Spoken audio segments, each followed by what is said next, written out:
এবার ইচ্ছামতো ভাত খেলেই সেরে যাবে ডায়াবেটিস।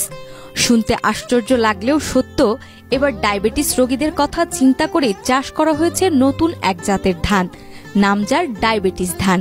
যেহেতু আমার নিজেরও ডায়াবেটিস আছে, আমি আগ্রহী হয়েছি এই ধানটা করার জন্য। সারা পড়েছে যে ডায়াবেটিস একটা ধান, ভালো জাতের ধান। চাঁপাইনবাবগঞ্জের গোমস্তাপুর উপজেলার ডায়াবেটিস রোগীদের জন্য উপযোগী ব্রি 105 জাতের ধানের সফল চাষ করে আলোচনায় এসেছে কৃষক জাকির হোসেন খান। মাত্র 3 বিঘা জমিতে কৃষি বিভাগের পরামর্শে পরীক্ষামূলকভাবে ধান চাষ করেন তিনি। এই ধান কম গ্লাইসেমিক ইন্ডেক্স সম্পন্ন হওয়ায় ডায়াবেটিস আক্রান্ত ব্যক্তিরা তুলনামূলকভাবে নিরাপদে এই ধানের চাল দিয়ে তৈরি ভাত খেতে পারবেন। তাই তো উদ্ভাবিত এই জাতটি এর মধ্যেই ডায়াবেটিস ধান নামে পরিচিতি পেয়েছে। এই ধানটা পেয়েছি আমি 3 বিঘা মতো, 1 একর মতো লাগিয়েছি। অত্যন্ত ভালো একটা ধান, এই ধানের ফলন অত্যন্ত বেশি এবং সারা পড়েছে যে ডায়াবেটিস একটা ধান, ভালো জাতের একটা ধান। ওয়ালটন টেলিভিশন মাত্র 25,490 টাকায় পাচ্ছেন গুগল টিভি।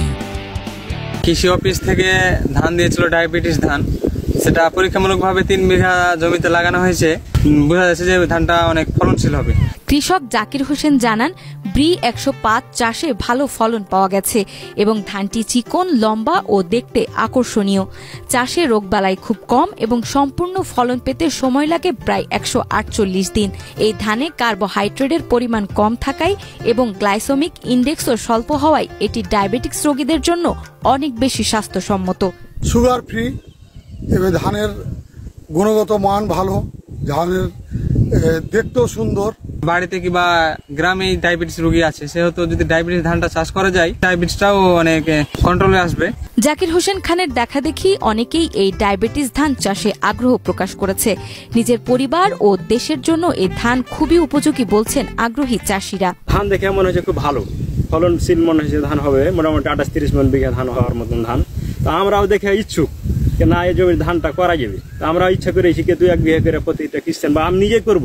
কৃষি বিভাগ বলছে এই ধান দিয়ে তৈরি ভাত ডায়াবেটিক্স রোগীদের শরীরে রক্তে শর্করার পরিমাণ দ্রুত বাড়ায় না, ফলে তারা তুলনামূলক বেশি পরিমাণে ভাত খেলেও ক্ষতির আশঙ্কা কম।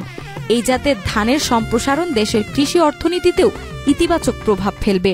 যে চালের ভাত খায় সেখানে যে কার্বোহাইড্রেট থাকে, সেখানে গ্লাইসেমিক ইন্ডেক্স বা জিআই নামে একটি বিষয় থাকে, যেটি 70 বা তার বেশি, যেটা স্বাস্থ্যের জন্য ঝুঁকিপূর্ণ।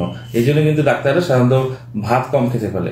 কিন্তু এই বিড়ি ধান 105, যেটি ডায়াবেটিস ধান নামে পরিচিত, সেটি কিন্তু আসলে এই জিআই বা গ্লাইসেমিক ইন্ডেক্সটা কিন্তু হলো 55 বা তার কম। এই জন্য ডায়াবেটিস রোগীদের জন্য এটি একটি আশীর্বাদ যে বিড়ি ধান 105 এটি খেলে তেমন সমস্যা হবে না। সব দিক দিয়ে আমার মনে হয় বিড়ি ধান 105 যেটা ডায়াবেটিস ধান, সেটি আসলে আবাদযোগ্য এবং এটি সম্প্রসারণযোগ্য। দিন দিন বাড়তে থাকা ডায়াবেটিস রোগীর সংখ্যা বিবেচনায় ব্রি 105 হতে পারে স্বাস্থ্য সচেতন সমাজের জন্য এক যুগান্তকারী কৃষি উদ্ভাবন। নাজমা, মাই টিভি।